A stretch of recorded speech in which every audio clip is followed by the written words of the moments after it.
Katie, welcome to the show. A lot of what you talk about has to do with learning, and I wanted to start off the podcast by saying a quote of yours. So you mentioned that the only secret to Toyota is its attitude towards learning. What does that mean? Well, I had the great privilege to live in Japan for almost 2 years and become close friends and colleagues, professional partners with a 40-year Toyota leader, Isao Yoshino. And I had come from the world of continuous improvement and operational excellence in healthcare, and then had started my own consulting practice, applying this philosophy and practices to all different industries. And I was so curious when we met in Japan about why Toyota had been so successful. So many companies around the world are trying to take what Toyota's done. There's a phrase called lean management or lean. Uh, the word is lean, although I don't think it's the best descriptor of what it truly is about because there's so much more. So all these companies are trying to figure out what the secret to Toyota's success was. So in my early conversations with Mr. Yoshino, I was trying to get at that. And I loved his answer. And he kept saying, there is no secret. There is no secret. And then one day he said that to me, and I was writing it down in my notebook. He said, the only secret to Toyota is our attitude towards learning. We don't even notice and we take it for granted. And to me, that is the secret sauce that's often missing the way people and organizations approach operational excellence and performance improvement. It's not about the tool or the process that needs to be improved into itself. It's about how to develop people and people's attitude towards learning and seeing everything as a learning opportunity to get better. If something didn't go well, how can we learn from that and do something differently? And Toyota has done that extremely effectively. And that is truly the secret to its success. Not all these other things which contribute to it, but that's the foundation. That's a great answer, Katie. So for people and for leaders, how can we understand the value that learning has? Because I think a lot of people might get satisfied with what they have, right? It's like, okay, I have the job, I have the car, I might be in college. So what is the argument for, okay, you always want to be learning, you always want this improvement and iteration? Yeah, that's great. So first the name of my book is Learning to Lead, Leading to Learn. And it really is the story of Mr. Yoshino learning how to embrace how to be a leader, but through this learning mindset, and how do you create a learning organization. And this is actually, I've recently recorded a podcast episode of my own podcast called Chain of Learning, and we can talk about what I mean by chain of learning there. And that's one of the things I go into. It's like to really keep growing and to have greater impact, we also need to be learning. And when we get to a point where we're like, oh, I've learned enough, or I've achieved enough, or I'm an expert with all the answers, we actually stop growing. And through that stop growing, then other things grow beyond us. So this is where we get static, and innovation happens around us, growth happens around us. And learning doesn't need to be something that's like this huge undertaking. Like right now, you're learning in a university environment. Learning doesn't have to be something that is hugely structured and that you're going through a course or something. It's about showing up in the world with curiosity and a vision that what could I learn and apply for myself? How might I take something and transform it into doing something better for my life, for my family? And so it's really aligned with this growth mindset as well. And it's not that learning has to be burdensome, but how do we show up with curiosity? Curiosity about how the day went, what could be done differently, how could I improve? Or just the appreciation for something that's happened, and thinking about, whoa, how did that actually happen? Looking at it from a process angle. So I think sometimes we think that learning has to be this like deep, intensive thing, which it can be, especially if you're in like a university environment. Learning can just be showing up in the world with curiosity. Love that. I'm gonna quote you again, Katie. So you said one of the biggest things missing in many transformation efforts is people and the conditions for learning. So when you say conditions of learning, we're talking about something like university, for example, right? Like you go to class, you learn, you have your exams, and then you get your graduation. But as far as conditions, from your experience, what are some things, what are some practices that people can put into place to actually make sure they're learning? Because guess what? Maybe me being a college student right now, so many people are just cheating through college, right? They're just kind of getting by. So how can we actually create the conditions for real learning, not just learning to get a graduate degree? Right. So I think that I see there's twofolds. Like, how are you personally showing up with a learning mindset? And that goes back to this idea of curiosity. I like to, and I do a lot of work with organizations and leaders. So one of the ways that I help them continue to have that learning mindset is, how do you frame everything as an experiment or with a hypothesis? If I do this, what do I expect to happen? And then reflect what actually happened. Was it what I expected to happen? What might I need to do differently? So that is just a simple way to have a learning mindset. In terms of creating the conditions for learning, that certainly is one, having this, like, this learning mindset there. But when we're working with other people, one of the ways that limits the conditions for learning is when I show up or you show up as the expert with all the answers, giving everyone, and we all fall into this. I call it, we need to break the telling habit. Because when we show up with all of our ideas, all our solutions, all our great suggestions, we're actually taking over the opportunity for someone to think through their own problem.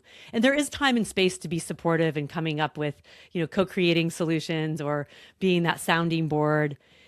But when we can hold the space for someone to think through a problem or a situation, we're actually fostering those conditions for their learning. And it also keeps us from, like, taking on that responsibility of, oh, I have to I have to own now all these problems that have come my way. And in the business world, that is so important, because when you're in school, you're trained to have the right answer, right? Like, we're rewarded for that. You need to be the one who's done the thinking, comes up with the answer, has the solution. And that's great. That's a really important way to learn how to learn. But when you start working in teams and move into leadership roles or collaborating on teams, when everyone's showing up with this advocacy and just, all their ideas, we're not actually creating the conditions for greater learning as well. So how we can hold back all of us coming up with the idea and holding space for others as well. That's such a good answer, Katie. I love that so much. So you talked a little bit about breaking the telling habit. I think a lot of us have see ourselves in roles. So with those roles, we think, okay, maybe XYZ. So for example, if one of my friends started a podcast, I can definitely see myself being the guy who's playing this role. It's like, okay, I'm gonna mentor him, I'm gonna help him. But the reality is, like, we're all humans. We don't really know that much. However, one interesting thing is you're making an argument to break the telling habit and not assume that you know everything and that maybe you're better than other people. And one of the things that you talk a lot about is intuition. So talk about this gap between getting other people, right? You see other people that are above you and you think they understand everything, they know everything, they're playing this role, compared to you feeling inside what you think is the right answer and going with Mm. it. Yeah, so yeah, I talk a lot about the word intention, like what's impact you want to have with others, and we also do have intuition about what problems are. Like, we've seen a lot of things, and for you, you have a lot of deep experience now in podcasting for many years. You have things that you can help others, like, learn from. So it's not that there's not a time and place to share your expertise. It's that we sometimes always default to, someone needs my ideas and solution and my answer, or me telling them my ideas. And so it's about, how do we balance, like, this continuum of telling and asking more effectively, and knowing what's going to be more helpful in the moment. And even in the same conversation, you can switch to, like, you know, oh, let me give you some ideas, because, it sounds like you're having problems. But if you just went straight into something, you're like, let me tell you everything. They haven't necessarily invited this, like, it's like, Elon, please tell me, like, everything I need to know about podcasting. That's a Sure, different sure. situation. They have invited you in to share, brain dump all of your great ideas, your lessons learned. But if someone's like, hey, I'm thinking about starting a podcast and I'm not sure what I should be doing next, you could make assumptions about what they don't know. But if you instead asked a question like, "Oh, tell me more. What's your vision for the podcast? What have you done with podcasting so far? What are some of the questions on your mind?" That actually helps. Sometimes people even answer their own question. Really, they actually don't need you to, like, even give any information. They're like, "Oh, I tried X, Y, and Z, and actually I figured out this thing." And you're like, "Oh yeah, well, that's exactly what I would have said as well. I'm validating what you just said." And so if we can ask more questions, it, one, helps understand where the other person's thinking's at. Sometimes they do partially or fully answer their own question. And then it actually lets you know how much of your knowledge would be helpful to share. maybe none at all. It depends on the situation. But we default to like being like, let me tell you all my great ideas. And this is especially problematic when people come forward with a problem, or like we all have that friend, right? Where you're like, oh man, I have this situation I'm really trying to figure out. Like, well, let me tell you all my great ideas on how to solve that. And you're like, I didn't even tell you what the situation was. And like, you're like, I don't want to hear, like, I just need the space to kind of think about it. Where they're just telling you all the things you should do and must do and have to do. And that actually, like, we all have this like, ugh feeling. And so we're trying to be helpful, but we're having the opposite impact sometimes. And so it's about having that self-awareness that it comes from a place of desire to be helpful, but sometimes we don't need to show up as the expert to be helpful. Sometimes it's showing up to hold the space for someone else to think through whatever's going on, or to find out more what the gap is in their knowledge so that you can then, share the things that would be most helpful for them. Yeah, and I also think it opens up doors as well. Like when you ask questions to people, they might answer their own questions, but if they don't know something, it gives you the opportunity as well. Instead of being like, if you have the telling habit, for example, and you want to solve everybody's problems, if you ask a question and people don't know the answer, it gives you more of an in to be able to do it respectfully. So I think that's pretty cool. I like the Yeah, idea. absolutely. Yeah, well stated. S- I appreciate it. So you mentioned your podcast before. You've had 67 episodes up to this day, some by yourself, some with your guests. What's the most influential piece of advice that you've received or something that's been said on your podcast that stuck with you? Man, there's so many great golden nuggets of wisdom from different angles. I have to. Let's do the top three then. Oh my gosh, and like top three. Well, number one is I talked to Carol Dweck. She was episode 3 in my podcast. She is the Stanford professor who has sold millions of copies of her book, Mindset. So she's the one who came up with the growth versus fixed mindset.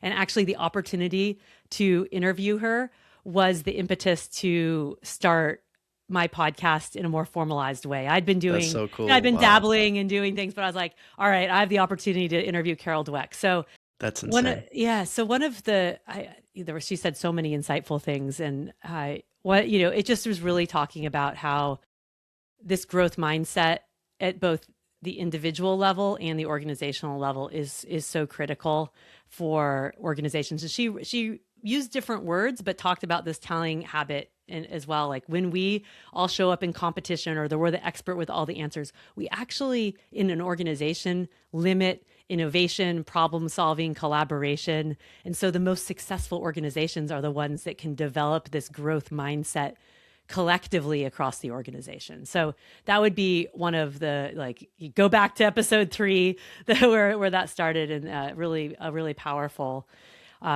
interview. Again, a lot of the conversations I have about are like leading organizational change. And so it all comes back to individuals as well. I did talk to Michael Bungay Stanier as well. He's the best-selling author of The Coaching Habit.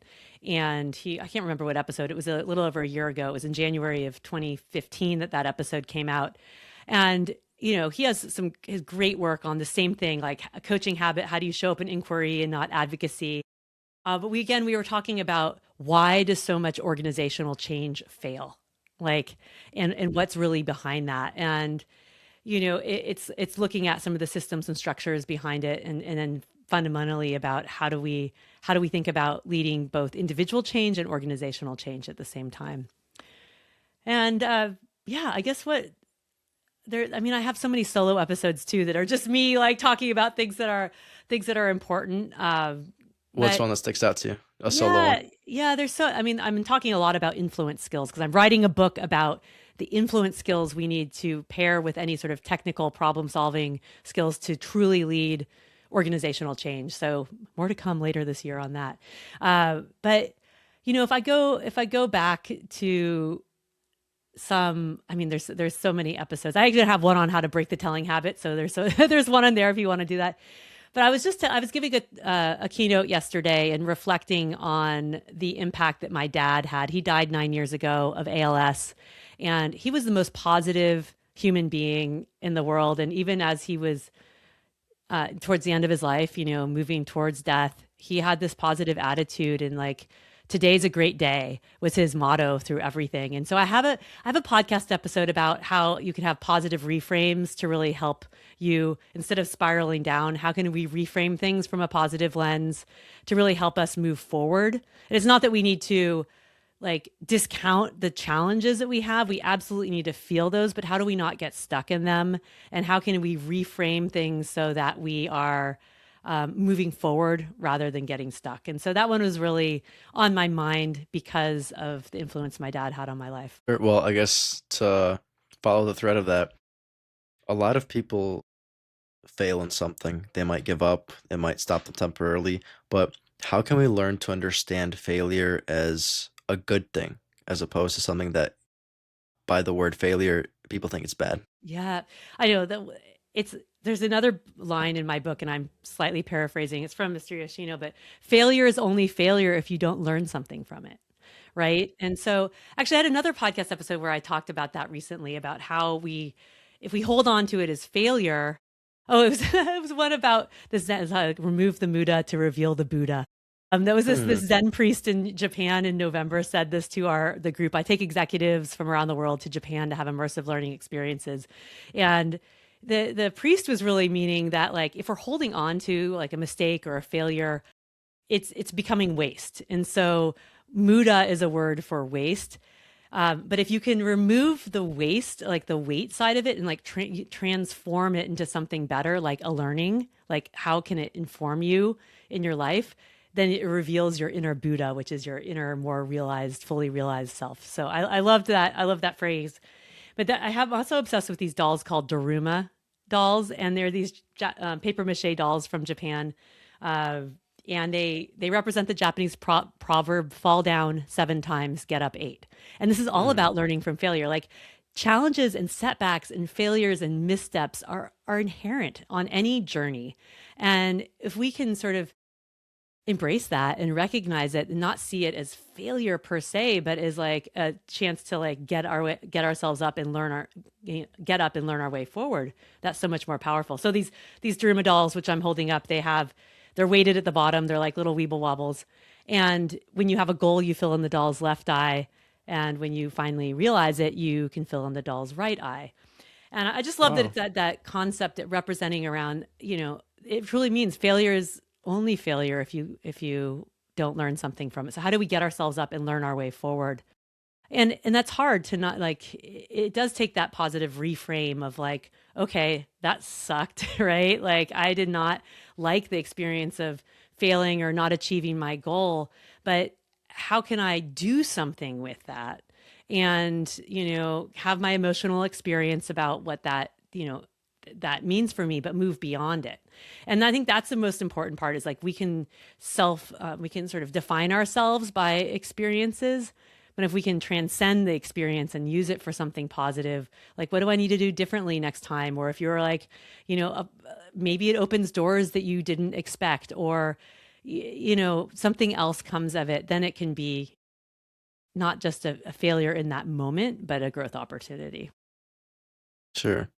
So you mentioned to me that you lived in Japan for some time. What was your biggest takeaway in your time there? Oh my goodness. I mean, so much. And I continue to go back to Japan It's twice a a good year. excuse to get the And I love executives it. out Well, I mean, there. besides the food, which is amazing, I mean, there's so much rich learning and experience. It's just such a different culture. I mean, there's nothing. It's amazing how well everything runs. It's there's surprises too, that you don't that Yeah, of as course. well.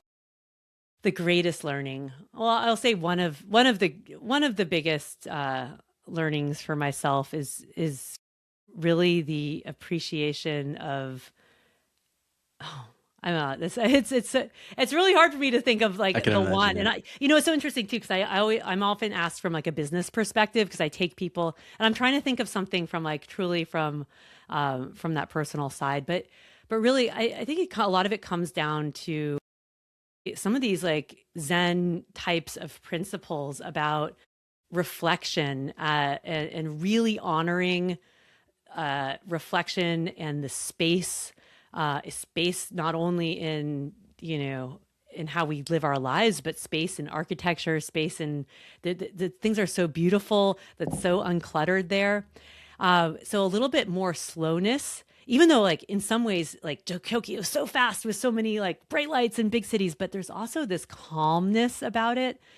And the Japanese embrace a concept called ma, which is the literally translates to be the space between. And there's like long pauses in conversation, or there's a lot of empty space in art and architecture. And it's like this beauty of the contrast. And when we have space, and I would say space for reflection too, that's where things can generate. Um, and so I think there's a lot of just beauty in that space and power in the reflection, and you see that across Japanese culture. So those would be one of the many things that I love about it. Yeah, I love that so much. So then from the immersive learning experience for the executives, you mentioned that you always pitch them the business side of it. What would that be? We heard the personal. Well, I mean, some it also is the personal. Like people come away deeply transformed. So those two would absolutely relate as well. A lot of people come to Japan to see the Kaizen mindset, and that is the Kaizen's a word that means continuous improvement, and that's a lot of the secret to Toyota's success is how they have been applying this attitude towards learning through continuous improvement. In the West, people tend to take that as like a project or a process, and so I really bring them back to the heart and soul that underlies that Kaizen philosophy, and truly how it is about a culture based on we make people so that we can make things or cars. This is like there's a phrase called monozukuri wa hitozukuri. So we make people so that we make things. Mono means things, people mean are his hito. They also have their sentences are inverted from a grammar standpoint. And so really getting back to the foundation, it's about people, it's about learning.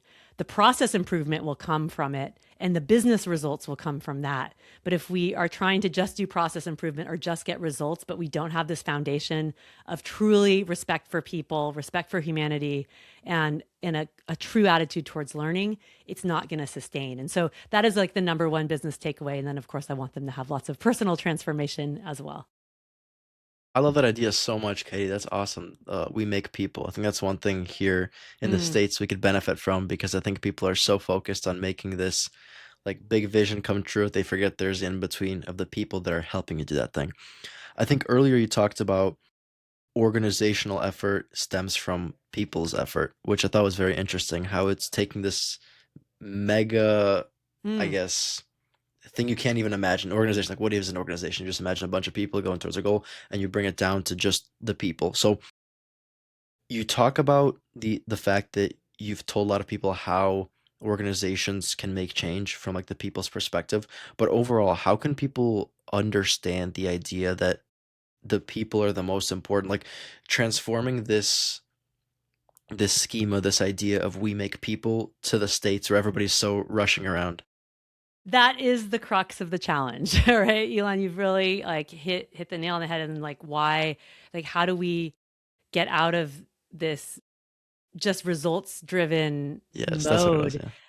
And we are in a historic society that we're in this like capitalist short-term shareholder value that is pervasive, and those are systemic challenges. And so even leaders who want to focus on people, they still have to deliver short-term results. No, I don't have the perfect answer on this, but it is possible. I love seeing what Larry Culp.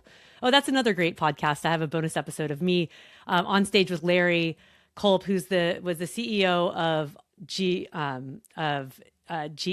and now is GE Aerospace, and he is leading with this mindset of Kaizen, of people first, in a massive multinational aerospace company, and really trying to empower the people and engage the people at all levels. So it is possible, but it takes a lot of strength as a senior leader to say, I have a vision for where we're going. We are going to get shareholder value, and we're going to do it through this way.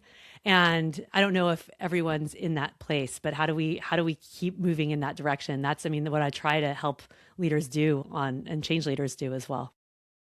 That's such an interesting concept. And I think, Katie, the fact that you say you don't have the answer for it shows your intelligence, which I think is awesome. It's so interesting because I don't want to oversimplify it. I'm 21 years old. I don't really work like a corporate job, but it's like people seem to have are incentivized by the wrong things. I've had a lot of guests on my podcast who have spoken on similar things where they're like, okay, we need to drive results, but the results might not drive the big change that these people are shaping for. So it's a super Mm, interesting concept of how the greatest leaders have made the changes that they did, given like the people below them and their mindsets, like what it really takes to mm. make a change. And I think maybe that's even a good question for you. Like, what does it take in your experience to make change? Well, it starts with that learning mindset, right? So it Sure, goes, I we're like kind of that. Yeah, going full circle. So change is inherently about, changing ourselves. Actually, the word Kaizen comes from kanji symbols. The first one has the sub symbols of self and whip. Literally, it's an X cross. So it's about self discipline to make change for the good and make your change for yourself for the good. And and so change is about having that humility to know that you aren't perfect and nor will ever reach, yeah, perfection, no matter how much. And it doesn't mean you can't develop expertise. Absolutely. Like, go for having expertise, but knowing that your expertise is not the thing that gives the answers to everything.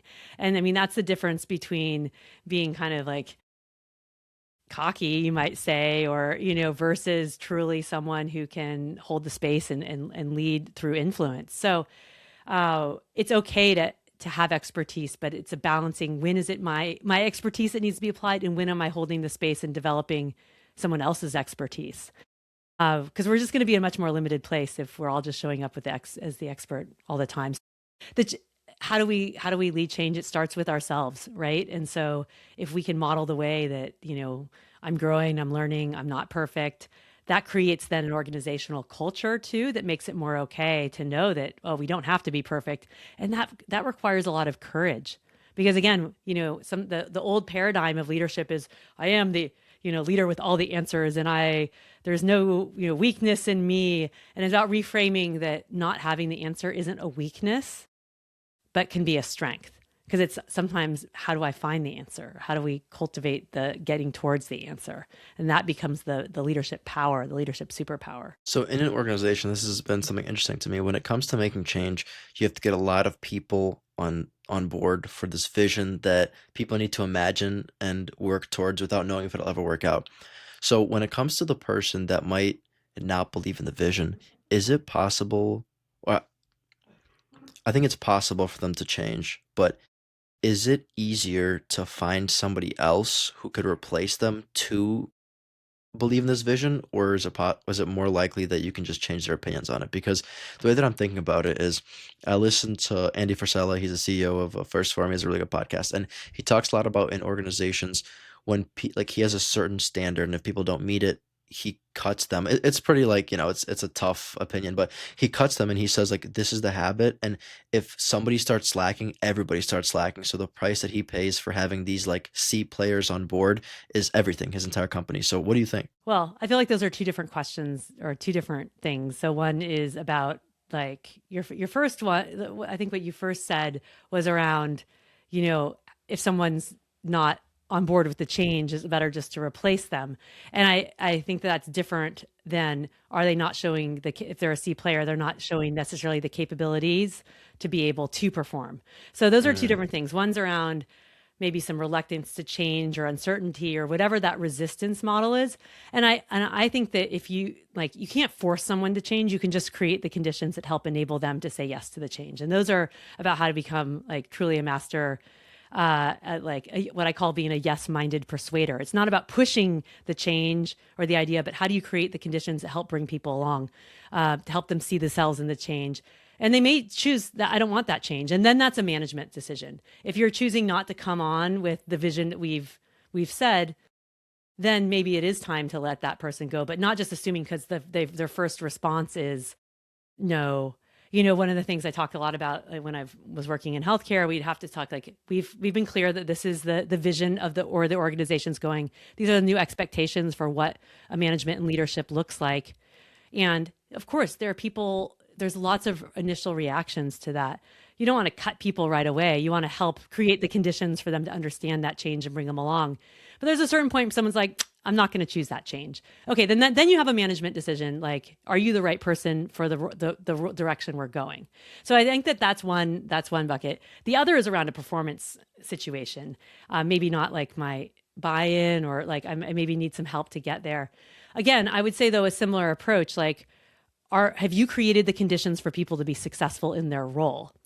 I like that. That would be the place I would go first. And because there might be some things, you might have great people, but you are not setting them up for success for a variety of reasons that's systemic or structural. And you're then firing great people because of a system issue. Then there might be people that you need to just bring on in some, capability development. So, again, there are times to make a management decision about, is this person the right person for our organization where we are right now?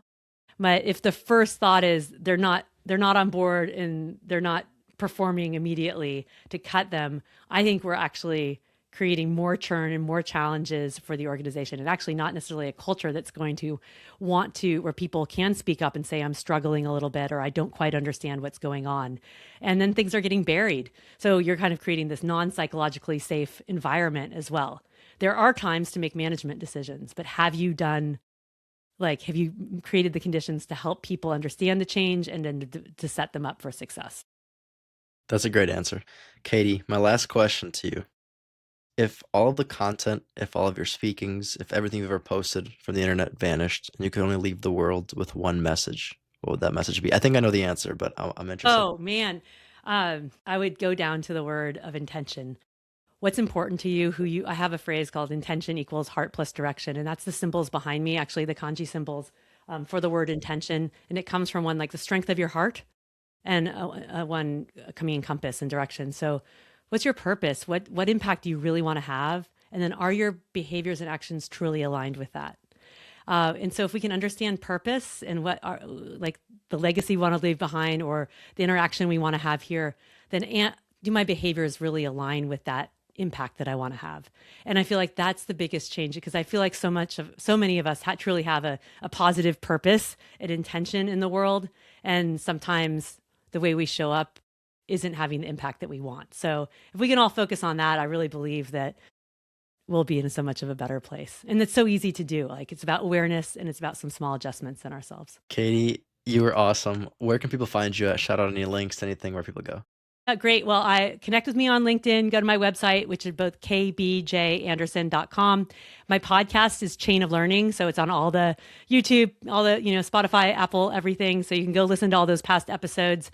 And of course, my book, Learning to Lead, Leading to Learn. So thank you, Elon. It's been a great time to meet you, and a good conversation. I have so many more questions for you too, but we'll have to save those for another time. Yeah, Katie, thank you for coming on. And to my listeners, I'll see you guys next Tuesday.